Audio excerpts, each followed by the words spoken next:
Assalamualaikum warahmatullahi wabarakatuh. Perkenalkan, nama saya Fahri Ferdiansyah dengan NPM C1C0231178. Di sini saya akan menjelaskan tentang mata kuliah akuntansi keuangan lanjutan dengan dosen pengampu Ibu Indah Oktari Wijayanti, SEMSI AKSIE CIP. Pada bab kali ini kita akan pada bab menjelaskan bab 8 tentang isu seputar konsolidasi. Baiklah, untuk langsung yang pertama, perubahan kepemilikan saham pada entitas anak. Isu yang pertama sering muncul adalah perubahan kepemilikan saham entitas anak. Perubahan ini dapat terjadi ketika perusahaan induk membeli saham tambahan anak perusahaan, sehingga kepemilikannya meningkat ataupun sebaliknya. Untuk menjual sebagian saham sehingga kepemilikannya menurun. Jika perubahan kepemilikan tidak menyebabkan hilangnya pengendalian, maka transaksi tersebut tidak menimbulkan laba ataupun rugi dalam laporan konsolidasi. Selisihnya hanya dapat disesuaikan dalam ekuitas antara induk dan kepentingan non pengendali. Namun, apabila perubahan tersebut menyebabkan induk kehilangan kendali atas anak perusahaan, maka induk harus menghentikan konsolidasi tersebut dan juga harus mengakui laba ataupun rugi atas pelepasan saham tersebut. Sebagai contohnya, bila induk menjual sebagian besar saham hingga tidak lagi memiliki kendali, maka sisa investasinya tidak lagi dapat dikonsolidasikan. Begitupun sebaliknya, investasi tersebut akan dicatatkan sebagai investasi pada entitas asosiasi atau sebagai aset keuangan. Itu pun tergantung pada sejauh mana pengaruh yang masih dimiliki oleh induk tersebut.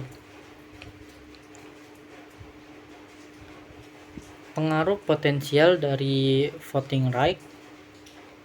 Untuk isu berikutnya berkaitan dengan hak suara potensial atau biasa sering kita dengar itu potensial voting right. Hak suara potensial muncul dari instrumen keuangan seperti opsi saham, waran, konversi obligasi yang dapat memungkinkan pemegangnya memperoleh hak suara di tambahan di masa yang akan datang. Dalam menentukan apakah suatu entitas memiliki pengendalian, hak suara potensial harus turut dipertimbangkan selalu. Jika hak tersebut dapat segera digunakan dan memberikan kekuasaan untuk mengatur kebijakan, keuangan dan operasional entitas lain, maka entitas tersebut dapat dianggap memiliki pengendalian meskipun kepemilikan saham langsungnya belum mencapai mayoritas. Itu pun artinya potensi pengaruh dalam pengambilan keputusan sudah cukup kuat untuk dianggap sebagai bentuk kendali. Untuk yang selanjutnya itu ada kepentingan non pengendali atau biasa kita kenal KNP. Untuk KNP ini merupakan bagian dari ekuitas anak perusahaan yang tidak dimiliki oleh induk. Dalam laporan keuangan konsolidasian, KNP juga harus diakui secara terpisah dari ekuitas induk dan disajikan di dalam bagian ekuitas pada laporan posisi keuangan konsolidasian. Hal ini penting dikarenakan untuk menunjukkan secara adil porsi kepemilikan dan hak masing-masing pada pihak dalam struktur kepemilikan grup. Apabila terjadi kepemilikan yang tidak dapat mengakibatkan hilangnya kendali, maka penyesuaian terhadap KNP dapat dilakukan melalui ekuitas, bukan hanya melalui laba rugi. Namun, bila pengendalian hilang, laba ataupun rugi atas pelepasan dapat diakui secara penuh dalam laba rugi konsolidasian. Entitas dengan laporan keuangan yang berbeda tahun. Adapun isu selanjutnya yang kita bahas itu perbedaan tanggal laporan keuangan antara induk dan anak perusahaan.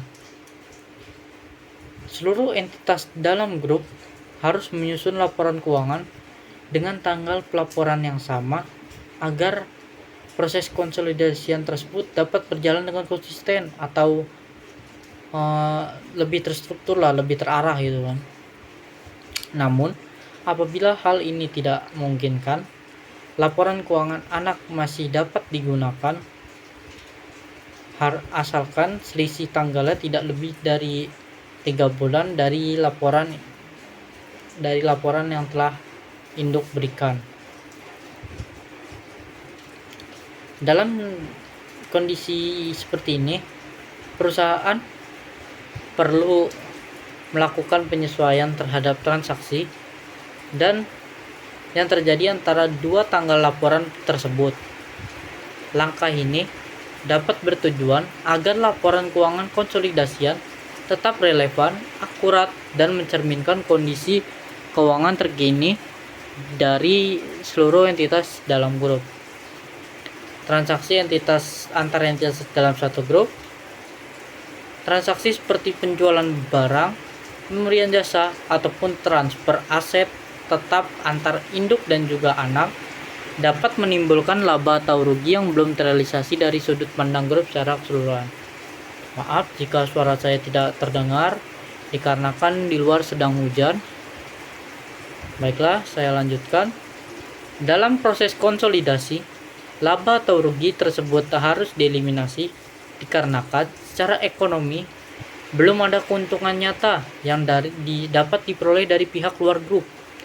Sebagai contohnya, jika anak menjual persediaan ke induk dengan keuntungan, maka keuntungan tersebut baru akan diakui dalam konsolidasi ketika persediaan tersebut dijual ke pihak eksternal. Begitupun untuk aset tetap, laba baru akan diakui setelah aset digunakan ataupun dijual keluar grup. Prinsip dari eliminasi tersebut digunakan dikarenakan ini untuk menjaga agar laporan keuangan grup tidak menampilkan laba yang bersifat belum terrealisasi. Yang selanjutnya itu ada perlakuan mata uang asing di dalam konsolidasi. Dalam grup internasional, seringkali anak perusahaan beroperasi di negara yang berbeda dan menggunakan mata uang konvensional yang berbeda. Hal ini dapat menimbulkan tantangan tersendiri dikarenakan laporan keuangan anak perlu disesuaikan ke dalam mata uang pelaporan grup sebelum dikonsolidasikan. Proses konversi umumnya dapat dilakukan melalui 3 langkah. Yang pertama itu ada aset dan liabilitas yang akan dikonversi menggunakan kurs penutupan. Selanjutnya ada pendapatan dan beban dikonversi dengan kurs rata-rata selama periode.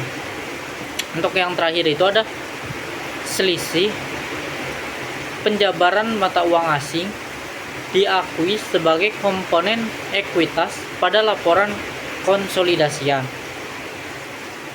Tujuan tersebut adalah agar laporan keuangan grup tetap dapat dibandingkan dan juga mencerminkan posisi keuangan secara akurat dalam satu mata uang yang sama. Untuk yang selanjutnya itu ada goodwill dan juga penurunan nilai. Ketika perusahaan induk mengakuisisi anak perusahaan dengan harga yang lebih tinggi dari nilai wajar aset bersihnya, maka selisih tersebut disebut goodwill. Goodwill tidak disusutkan, tetapi harus dilakukan uji penurunan nilai atau tes secara berkala ataupun bertahap. Jika nilai tercatat goodwill lebih tinggi daripada nilai yang tidak dapat dipulihkan, maka selisihnya ini akan diakui sebagai rugi penurunan nilai. Rugi ini akan mengurangi laba konsolidasian, dan juga menurunkan nilai ekuitas grup. Untuk yang selanjutnya itu ada perubahan struktur grup dan restrukturisasi. Selama restrukturisasi tidak dapat mengubah pengendalian akhir dari grup usaha, maka transaksi dicatat menggunakan metode nilai buku dan tidak menimbulkan laba ataupun rugi. Namun, apabila restrukturisasi mengakibatkan perubahan kendali, maka perlakuan akuntansi yang mengikuti ketentuan itu harus menggunakan PSAK tentang komunikasi bisnis, di mana transaksi harus diperlakukan sebagai akuisisi atau pelepasan anak perusahaan. Baiklah, terima kasih sebelumnya. Wassalamualaikum warahmatullahi wabarakatuh.